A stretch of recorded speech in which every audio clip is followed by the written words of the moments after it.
Well, it's a little after Thanksgiving, and Christmas is fast approaching. When considering ideas for a video on thankfulness and contentment, one story I'd heard a long time ago kept cropping up into my mind. It's quite a familiar story, but as I was going over the events in it, I was struck by how profound it truly is. You see, I think the moral of the story has been lost in the noise somehow, and I think we need to revisit this book and analyze it. It is a message of profound contentment in a society's darkest day. It's a tale of what happens when evil seems to win, only to realize that it never truly stood a chance. What book is this? How the Grinch Stole Christmas. We open our story to a creature called the Grinch, who lives on top of a mountain overlooking the Who village.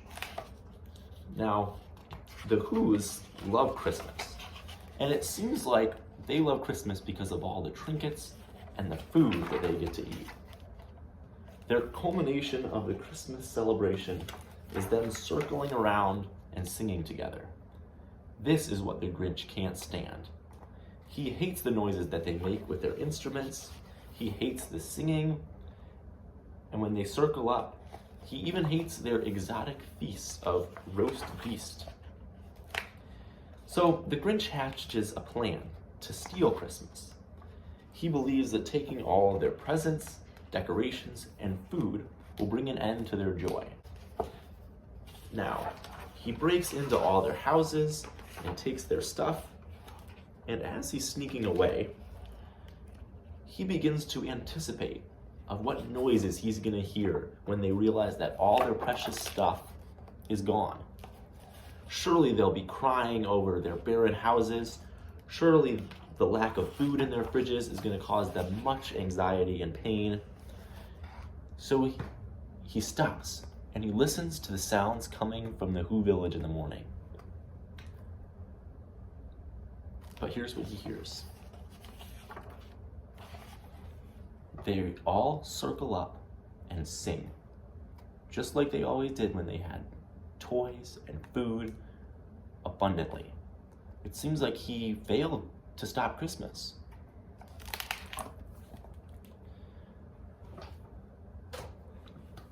Now, hopefully you're starting to get some slight connections to topics that we've talked about on this channel before. What a stroke of bad luck the Who's had. How can they possibly be grateful in a situation like this? They have lost all the outward festivities of their favorite holiday, and they have no idea who has done all this. But despite all of their poverty, uncertainty, and emotions, they wake up, gather together, and sing. And this singing is so loud that it is heard up to where the Grinch is. He hears their joyful song instead of cries of disappointment. And this shocks him. He has no idea what they were doing, and I would dare to say that if we were put in this same story, we would be just as shocked as him. Think about the last time a major inconvenience came up. Was our first instinct to still give thanks and enjoy a community event? Even children who this story is often introduced to will most likely never experience a Christmas this horrible, and I would bet anything that they would not circle up with their family and sing around an empty living room. I certainly wouldn't at that age. But humans aren't Who's. I've said several times that being honest with God is necessary. So why can't we be honest and cry? Well, there's where I like that this story is silent. We're never told how the Who's initially reacted. They may have cried and have been terrified that someone has broken into their homes and done this outright mean thing. They probably huddled to make sure everyone in their family was safe and met with their neighbors to see if they had the same misfortunes. But they never crumbled into hysteria. They never cursed the Grinch or sent him threats, assuming they even know who he was. The first purposeful, impactful thing that they did was sing. We never know their song in the book, and once again, I like the idea of having it open-ended. Who knows if the Who's believe in God? But we can clearly see that they would have no problem being content and thankful, even on such a dark day. But this book highlights another key part of this topic, the effect it has on others. You see, the Grinch is eventually changed by the joy that the Who's have that transcends physical things. His heart grows 3 times in size. He carries all their stuff back to them.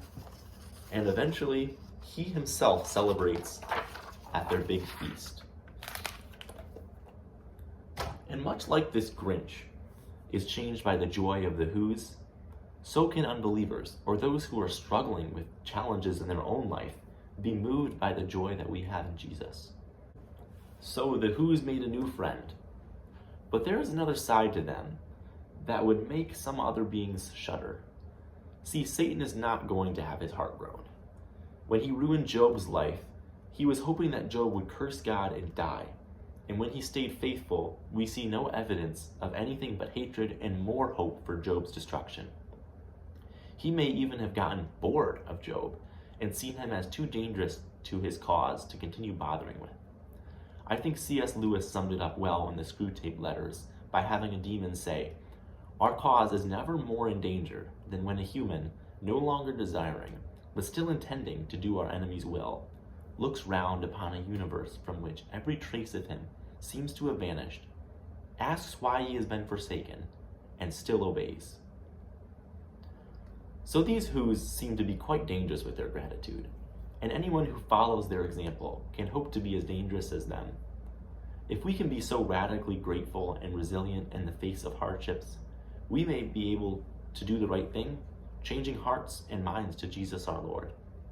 And if you want a little more motivation, make the forces in your life upset by looking at a universe that seems to be cold and cruel and still choosing to circle up and sing in your own way.